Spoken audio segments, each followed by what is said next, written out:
On va voir le perçage du panneau. En imaginant que je veux faire une pièce comme celle-ci, donc je dois faire des trous verticaux et des trous horizontaux.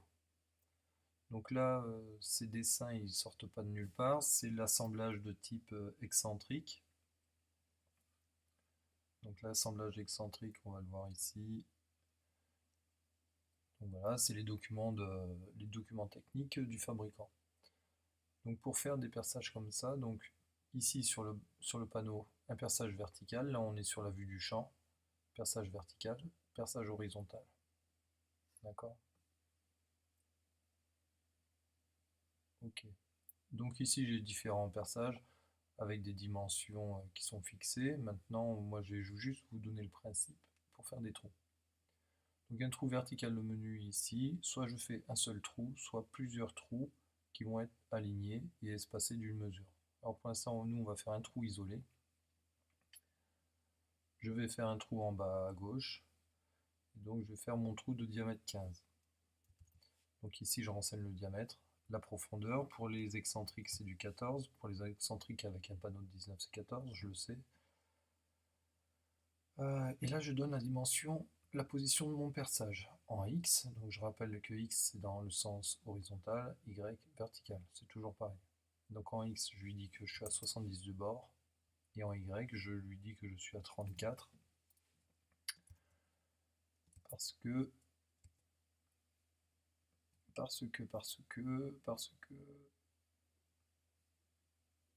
qu'ici c'est coté comme ça. Donc 70 du bord, 34 du bas. D'accord? 70, 34, diamètre 15, profondeur 14. Alors maintenant, j'en ai dans les quatre coins à la même position du bord. Donc je peux faire une symétrique verticale. Ça veut dire que lui, il va venir en copie ici. Horizontale, ce point va se copier ici. Et en diagonale, c'est-à-dire que ce trou va se faire aussi, pardon, ici. Donc là, j'ai copié dans les quatre coins de ma pièce le perçage que je suis en train d'effectuer. Là, c'est les types de mèches qu'on peut avoir. Si je veux une mèche normale, une mèche avec un fraisoir en haut, là, une mèche, un forêt à métal, des scie cloches et ainsi de suite. Là, c'est la vitesse d'entrée de la pièce. Donc ici, aucun ralentissement. La mèche, elle rentre de haut en bas, toujours à la même vitesse. Ici, la mèche commence à descendre tout doucement, et quand elle arrive dans le panneau, elle va à fond. Là, c'est l'inverse. La mèche va à fond, et quand elle arrive dans le panneau, elle commence à aller doucement pour le fond. Et là, elle rentre doucement au début. Dès qu'elle commence à rentrer, elle va à fond, et elle ralentit pour la fin du perçage.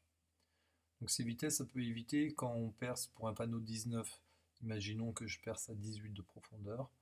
Si je ralentis à la fin, ça peut m'éviter que le panneau il éclate en dessous, puisqu'il me resterait plus que 1 mm de matière. Si je vais trop vite, je pourrais pousser la matière au lieu de la percer, et à ce compte-là, j'ai le panneau qui éclate. Donc ça c'est vraiment, c'est que pour gérer ça, et pour le début, c'est pour gérer les éclats, pour pas que ça éclate au début du panneau. Nous on laisse comme ça, puisqu'on a une profondeur de 14, sur un panneau de 19 c'est largement suffisant, et je fais OK. Voilà, donc j'ai copié les perçages, je les ai mis dans tous les sens.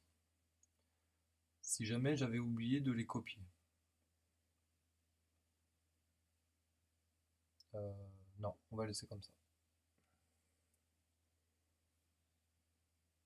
Alors un perçage, si je veux, je peux cliquer dessus et là modifier ces paramètres. Par contre, ça ne modifie pas les 4, ça en modifie que 1. Si j'ai fait les symétries et que je me suis trompé, il faut tous que je les remodifie. Alors suivant l'erreur que j'ai faite, il vaut mieux tous les prendre et tous les supprimer. Et je les refais tous si jamais je veux refaire. Donc je refais perçage 70-34, diamètre 15, profondeur 14. Je copie dans tous les angles, je fais OK.